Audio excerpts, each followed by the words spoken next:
How do you take an iconic brand like Kenneth Cole and turn that purpose into performance? Because today you'll hear from Jed Berger, CEO and global president of Kenneth Cole. He's led the company growth while proving that purpose can power performance. It's truly not just what we do, it's who we are. We really put our money and our operation where our mouth is. Jed reveals exactly how Kenneth Cole operationalized purpose, from mental health partnerships to product design, and how you can apply the same playbook inside your organization. One of the things that I had the opportunity to do was really build into everything that we do internally and externally. Stick around for this episode of Lead the Team, because you're about to go inside the Kenneth Cole method and see how one CEO turned values into velocity and purpose into performance.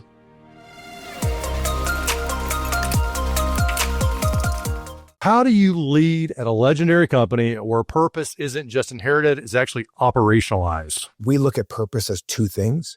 One of them is social impact and making sure that's built into the context of everything we do. For us, that today, the majority of that means mental health. It's definitely not everything. When you say mental health, what do you mean by mental health, and why is it so important? Yeah, so Kenneth, 5 years ago maybe, launched the Mental Health Coalition. It's the biggest coalition of mental health organizations in the world. And one of the things that Kenneth has done so amazingly well in his social impact story is he uses the idea of stigma to conquer challenges. So he was the chairman of AMFAR, and he was one of the leading proponents of HIV and AIDS, the HIV and AIDS fight in the 80s and 90s. And his ethos there was, the more it was talked about, the more it was accepted, the more research was going to be put in, the more awareness, the more careful people were going to be. And actually, with mental health, he truly believes that the more there's conversation around mental health and the challenges, and the more that everybody aware that that's a huge part of so many people's lives. In fact, he likes to say that while the stats say it's 1 in every 4 people have mental health challenges, it's really 4 in 4, because if it's not you, it's someone you love or somebody you know. He wants the people to communicate and to bring it together. And so he has a coalition of all the mental health organizations, all the major mental health organizations in the world, sharing best practices, sharing resources, creating conversation with externally and campaigns externally, all these different platforms around it. And it's 100% attached to what we do. So all of our collaborations are contextually attached to mental health. All of our revenue has give backs to mental health. Everything off our e-com has donations back to mental health. All of our different licensing partnerships has a mental health contribution as a part of it, not just a licensing fee. So we really put our money and our operation where our mouth is. Jed, like when you think about the mental health side of this, so you and the team and Kenneth are organizing nonprofits and other organizations around this purpose to improve mental health. Well, it seems like a lot of organizations support nonprofits and causes. And with the way they support that is they just give money. They give money. We 100% live it. We really do. So our tagline is always on purpose. And we look at that as in two different meanings. We look at it as social impact. And we also look at it as the other reason the company was founded and what Kenneth loves. And that's very purposeful design and putting utility into every product that we sell. And this is the man who, again, I talk about all the time, but he invented the reversible belt. He put stretch into things that I didn't know needed stretching, but really do help. And his zippers in places that I didn't know need zippers. He's just he's just an incredibly thoughtful designer as well. So it really, purpose serves a dual meaning in our world. And part of what I wanted to make sure that we did is own that dual meaning, from our retail partners to our licensing partners to our internal stakeholders to the consumer, front and back. Well, what's been the impact? Because I sound like you brought huge. Like you brought things into alignment. Huge. In all the systems. You know what? And to Kenneth's credit, not only does he say that it isn't what we do, it's who we are. He actually speaks about the idea of the collision of commerce and cause as our unique business model, and that if you can prove that it's a revenue driver versus an expense, then it becomes extremely easy to incorporate it into every business decision, right? And for us, I've been here 3 years. I think that we've, again, operationalized it, spoken more about it. It's in every single piece of our major brand marketing. It's in every single of our retail partnerships. It's in every single thing we do.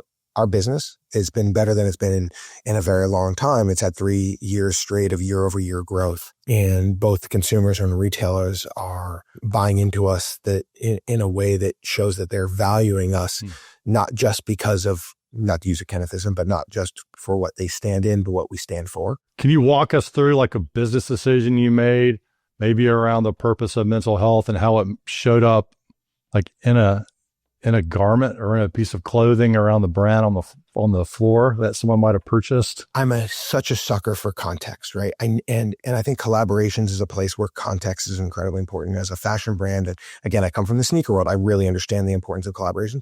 But and I ran a collaborations team at Foot Locker. At the same time, I think that anybody would tell you that collaborations for the sake of collaborations didn't have the demand. I don't want to say old, but like it was just another product drop. Every single one of our collaborations, every single one of them has a connection to mental health. Collaborations are really important because we want third-party advocates also telling our story. I don't want it means more to a consumer often if somebody else is telling your story, which is why people are partnered with influencers and celebrities, etc. And for us, yes, celebrities and influencers are incredibly important, and we partner with every single person that we partner with that has a mental health or has a social impact story. How do you go about finding that and like noticing, because you have an iconic brand that you're really defending, right? You're promoting it, but you're also protecting it. And then you're bringing in collaborations and influencers. How do you make those selections? I think, first of all, the fact that mental health has touched so many people's lives in so many different ways. Last October, we launched a new women's apparel line. We hadn't had women's apparel in 7 years. And we built with our partners, with an incredible partner, we built a beautiful, beautiful contemporary modern wear to work line. And it's beautiful. So then it's how do you tell that story? And we launched that with first Ariana DeBose, who is an advocate. She's a triple threat. She's an actress, musician, and social impact warrior. She's like the real deal. The entire brand story was a social impact. It was actually her singing an original song. It was much less about the clothes. Look beautiful on her. She's beautiful, but the clothes. It was much less about the clothes and much more about what she was saying and what she was standing for. We followed that with 2 incredible additional campaigns. One with Rachel Platten, who sang Fight Song. You know the song Fight Song? This is my fight song. I'm not going to try to sing it, but yeah. And yeah, you can say, yeah, of course. I have done that at karaoke. And so she actually performed at a mental health coalition event, and she has a song called Bad Thoughts, and she really suffered through postpartum. And the entire song is a combination of music and breath work. And it is an absolute beautiful song. Again, she's a beautiful human. She's made it her mission to really talk about postpartum and the challenges she's had. And we shot the music video ourselves for that song, for Bad Thoughts. And that was our second campaign. Kenneth Cole shot the music video. Yeah, our internal team did it.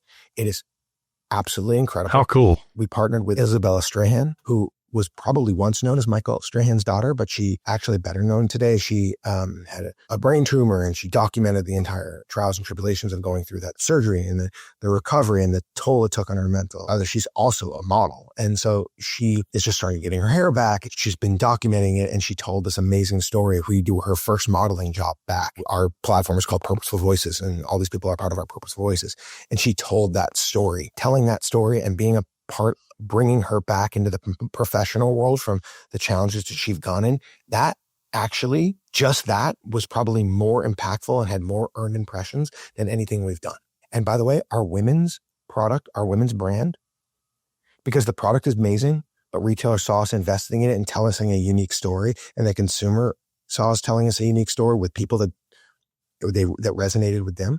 Our women's apparel line has exceeded expectations like I couldn't even begin to tell you. What I love about this, and for the listeners, y'all, this is the global president and CEO who's like, you're getting into the weeds on who you're collaborating with. Like you were meeting with them personally, you're talking with them.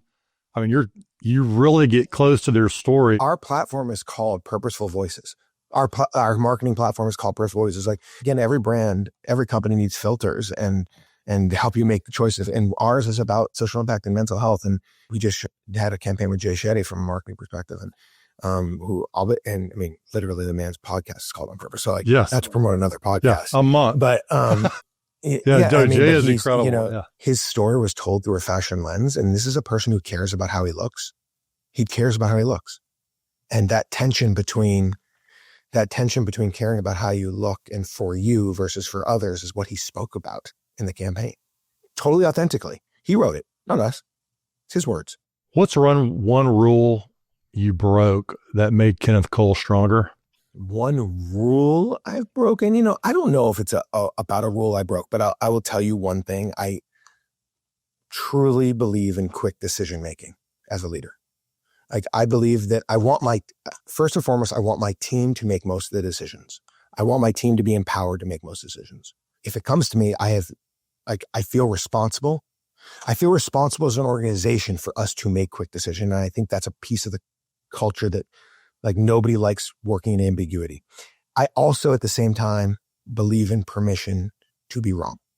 So in terms of rule breaking, I really believe in permission to be wrong. I really want that to be part of us. If we're going to make quick decisions, we're going to make educated but quick decisions. And if it's wrong, we will figure it out. We will evolve. And if that means I have to say I was wrong, I have no problem doing that. And then the third part is, and I have a former boss who said this, and now I've adopted it, and my team knows that I use it often, but like, I truly believe that pigs get fat and hogs get slaughtered, and which means that greed never works.